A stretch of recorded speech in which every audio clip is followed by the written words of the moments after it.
The First Wave, JBJ, Chiam, and the Opposition in Singapore by Loke Hoe Yeong. Introduction. Democratization has been described to occur in waves rather than as sudden bolts, as would be ascribed to political revolutions, for instance. The first wave of a democratic awakening in post-independence Singapore did start, though, with the bolt of JB Jeyaretnam's surprise victory, or for the People's Action Party, PAP, a shock defeat, in the Anson by-election of 1981. Only one general election before that in 1980, the ruling PAP was still looking at a share of 75.6% of the popular vote with zero representation in parliament from the opposition. Nevertheless, the momentum of opposition growth in Singapore built up gradually through to the 1984 general election, the first of many elections in Singapore to be called a watershed, in which Chiam See Tong was also elected in Potong Pasir. After the 1991 general election, and with a record 4 members in parliament, the opposition began dreaming of forming the government one day. But the euphoria was short-lived. After all, the use of the wave analogy also implies an element of ebb and flow. Almost immediately after the opposition victories of 1991, fault lines in the leading Singapore Democratic Party, SDP, rose to the surface, and the party was wiped out of parliament in 1997.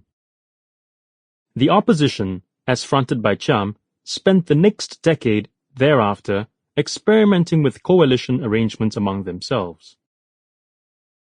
But it was not until the 2011 general election that the Workers' Party, led by its new leader Loke Hoe Yeong, would make more substantial gains for the opposition. What went wrong with the first generation of Singapore's post-independence opposition? This book examines their rise and fall in the period from 1981 to 2011 with the aim of filling a gap in explanations of Singapore politics. Problematic explanations of Singapore's politics. The old adage that oppositions don't win elections, governments lose them, suggests incumbency is generally a liability for ruling parties. Although Singapore has always been known to be a sui generis case, there is a prevalence of muddled explanations as to why Singapore is that to such a great degree.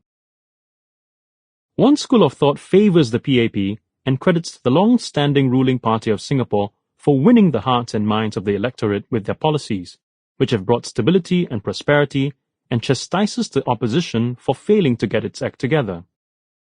Meanwhile, the other school of thought sympathizes with the opposition and blames the PAP for the unfair hurdles and barriers erected against it, such as laws and regulations that restrict funding and the avenues of communication for opposition parties, and for creating a climate of fear that discourages more credible opposition candidates from stepping forward.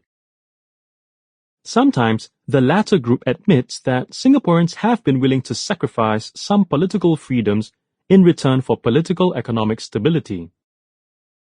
Writing in 1995, the sociologist Chua Beng Huat asserted that it should be obvious that the refrain of authoritarianism as the explanation of Singapore's political development in the past 3 decades is inadequate. His classic text, Communitarian Ideology and Democracy in Singapore, recognized a polarization that has characterized studies on Asian governments, which either concentrates on a history of authoritarian repression or unequivocally praises the regime. That situation remains unchanged in some quarters today. Outside of Singapore, observers and researchers from the media, academia, and non-governmental organizations tend to be aligned with the latter group. This resonates with the democracy indices by organizations like Freedom House and the Economist Intelligence Unit, which generally rank Singapore far down the list, setting it apart from its peers in the club of advanced economies. To be clear, this is not to be an apologist for repressive laws, just as it is inconceivable for Chua to be one. Important as they are, those critiques of the Singapore system belong to a different debate. In fixating themselves on Singapore's restrictions on political freedoms and civil liberties, these observers miss the opportunity to offer rigorous explanations on why things have Sample complete. Ready to continue?